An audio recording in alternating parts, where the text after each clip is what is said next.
Our lead story tonight on day 7 of the Israel-Hamas war. A ground invasion on Gaza seems imminent, pushing over 1 million residents of Gaza into a precipice. With Israel's 24-hour ultimatum, residents of Gaza have begun moving towards the south as Israeli tankers and heavy armed vehicles have started rolling towards the north of blockaded Gaza. NDTV's Kadambini Sharma and Uma Shankar Singh have made their way to the epicenter of the war, reporting from the front lines of the battlefield in what now seems a full-blown offensive, perhaps the deadliest in the long and bloody history of the Israel-Palestine conflict. Take a look at some exceptionally brave reporting from our colleagues on the battlefield. This humming is the humming of war. This humming is not a humming of peace.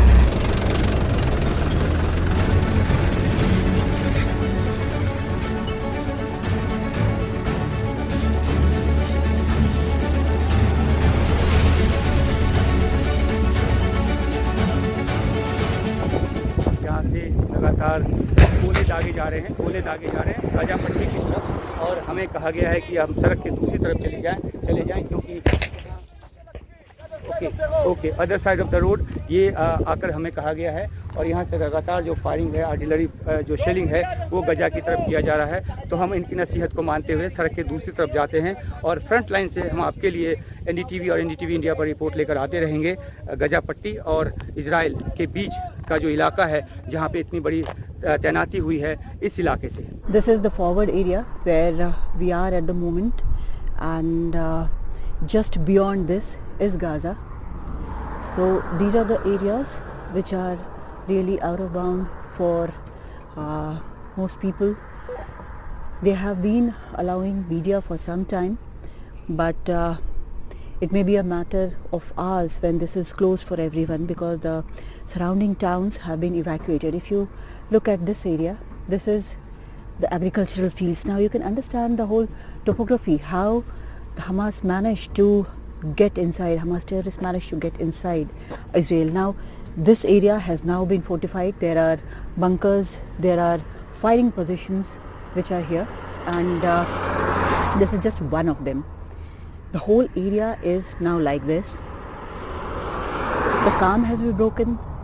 The feeling of peace has been broken. And as far as you can see, the roads behind, there are military vehicles everywhere, armored vehicles everywhere, light infantry, tanks, everything. This is the preparation which Israel has done. This is the preparation.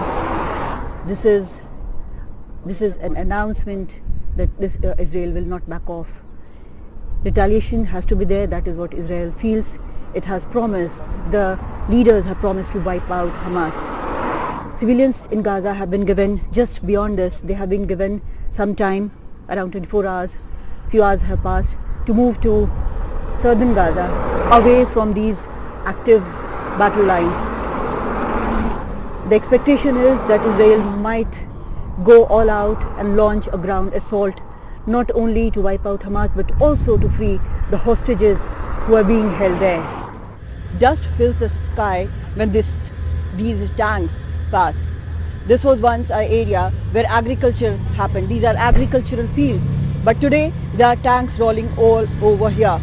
This is what has happened and what has changed since Saturday, when Hamas terrorists entered these areas and massacred so many civilians. The situation has changed drastically. The peace which was expected is not here. The calm which was supposed to be here, which was thought to be permanent, is just not here. Now it's tanks, it's army, and this is the situation which might escalate any moment. In southern Israel, near Gaza Strip, Kadambini Sharma for NDTV.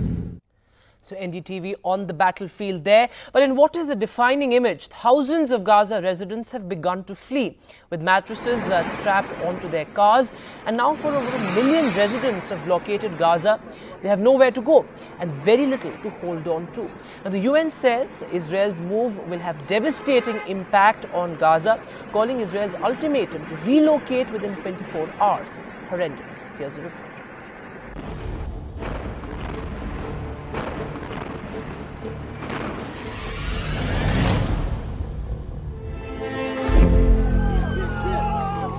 After intense bombings by Israel in Gaza, a deep humanitarian crisis is unfolding there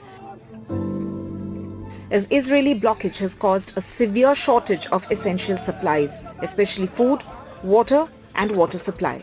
In a tweet, the UN agencies for Palestine refugee warned that, and I quote, "The call from Israeli forces to move more than 1 million civilians living in northern Gaza within 24 hours is horrendous.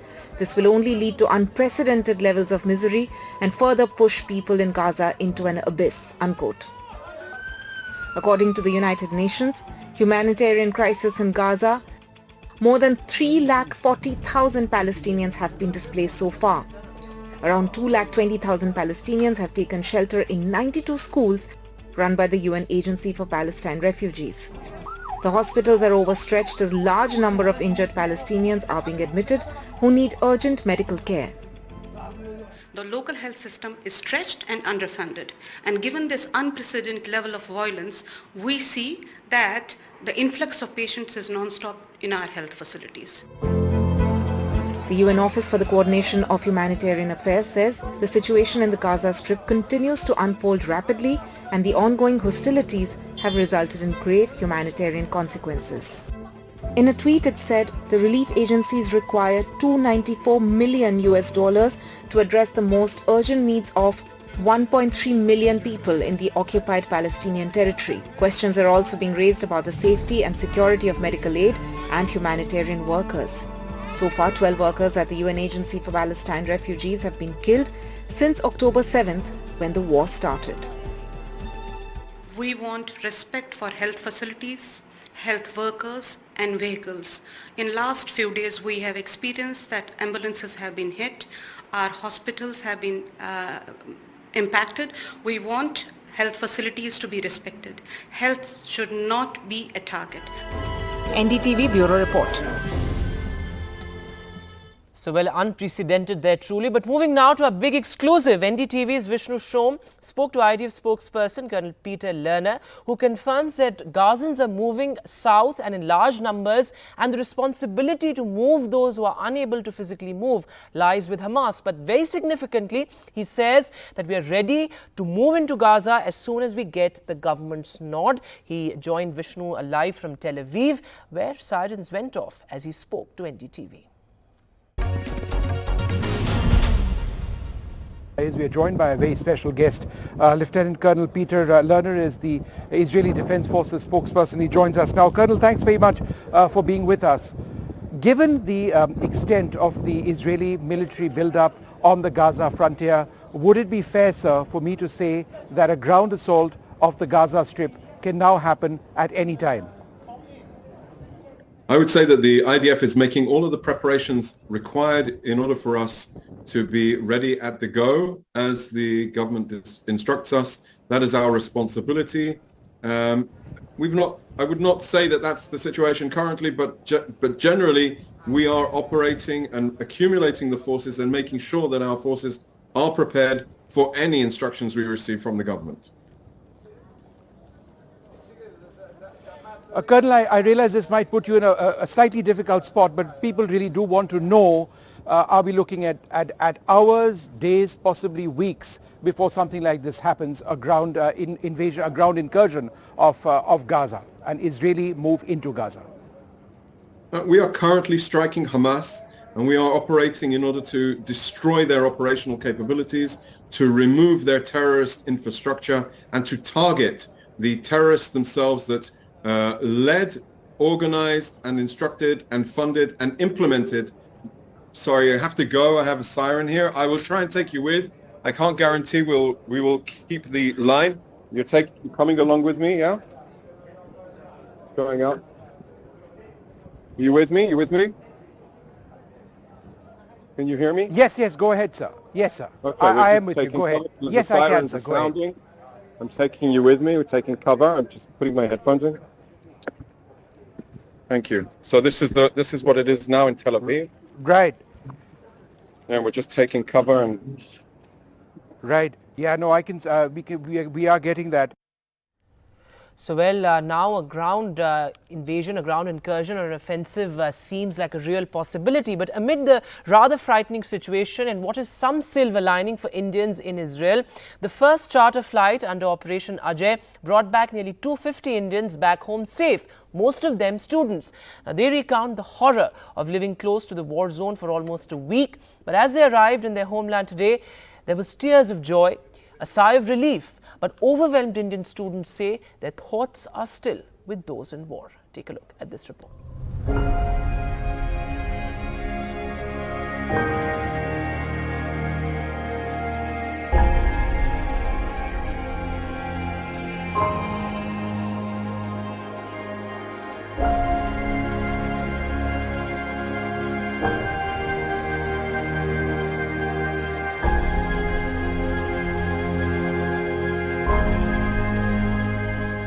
Sirens got off, and hearing that my Israeli friends, peers, their brothers, sisters were on border, it was very devastating. We were happy, but we were not fully happy because we know there is still war going on, and we really want this to end totally, and just everyone be happy and safe, and let's hope for the best. On the Saturday morning when the first attack came, I was at the Rehovot region, just close to in the central Israel. So I was just sleeping in the morning and suddenly the alarm raised, and I was just at the first moment I did not recognize what is really happening because we are not accounted with all. It's a very nice feeling, but at the same time, like, I've been in Israel for 1.5 years and like they were like my second family. But I just hope that my friends there are fine. I have a very close friend who is in war right now. I really hope that he's safe and sound. We don't need war in this world. Yes. We have enough of it already. So I hope for peace. They emailed us that this is the link, you have to fill the Google form, fill in all your details, and then they only emailed us that, okay, your seat is confirmed and you have to board. These are the instructions and all that. So I mean, we people actually contacted them, but it was their initiative, and most of the time it was their initiative only. They come to us.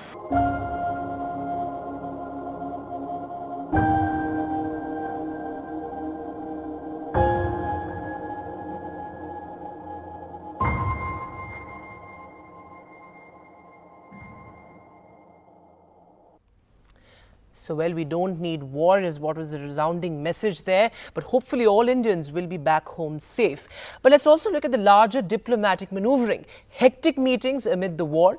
Secretary of State Antony Blinken is on a Middle East tour where he met with King of Jordan and also Palestinian leaders as well. But this also as Blinken is on a major diplomatic tour as well. In the coming days, he's expected to meet leaders in Saudi Arabia, the UAE and Qatar in a bid to prevent the violence from spilling over into other countries. Here's a report.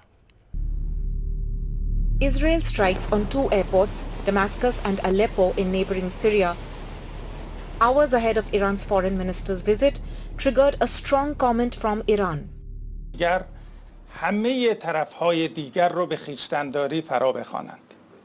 Iran has been a generous supporter of Hamas for a number of years in terms of financial assistance and military hardware. The Iranian regime has been an outspoken supporter of Saturday's attack in its public declarations, including street celebrations.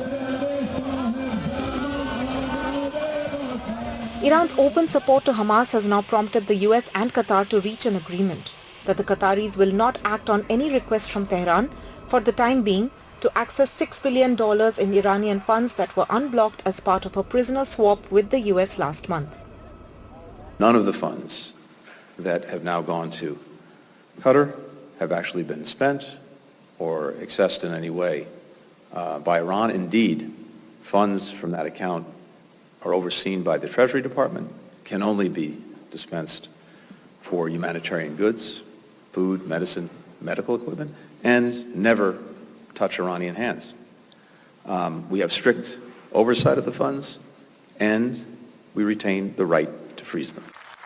Israel continues to gather global support in the war against Hamas. Germany now joins the list by calling out Iran for its support to Hamas and promised unwavering support to Israel. Unsere unmittelbare Sorge gilt heute den Kindern, Frauen und Männern, die in den Gazastreifen verschleppt wurden. Ihr Schicksal bewegt uns alle zutiefst. Wir befürchten, dass die Hamas sie in den nächsten Wochen weiter als menschliche Schutzschilde missbrauchen wird.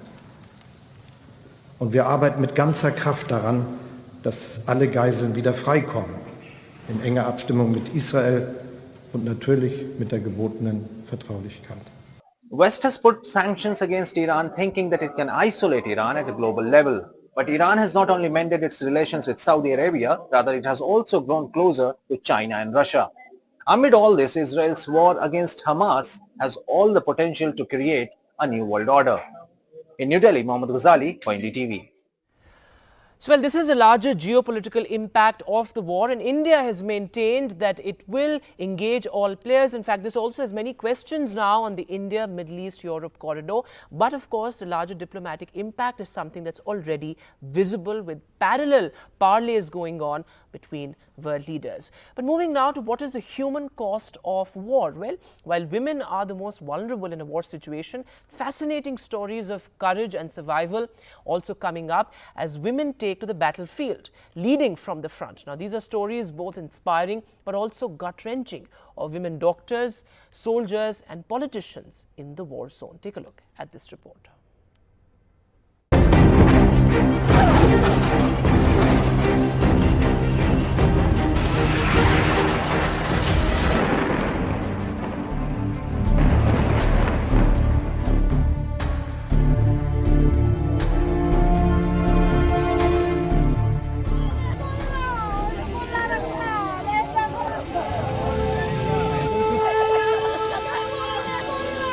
Over 300,000 reservists have been called up. And I really think that the feeling among those reservists, of course, is that we want to defend our families and our homes after what happened here on Saturday. Major Libby Weiss, spokesperson of the Israeli Defense Forces. She takes questions from the news networks across the world, and her cryptic responses indicate the sense among those defending their land in Israel.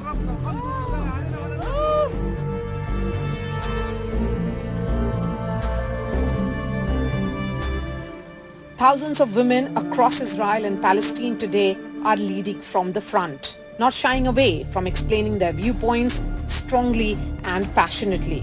There are no bomb shelters, there are no sirens, there's nowhere to run or hide. Netanyahu said something in the beginning like, let them leave their houses and go to fields and to the sea. Where are people supposed to go? Laila El-Haddad, a Palestinian journalist, has her family in Gaza. As Israel starts total siege of Gaza Strip, stopping food, water, electricity, Laila says, unlike other conflicts, there is no place to escape for ordinary citizens of Gaza, as people there have no access to the borders.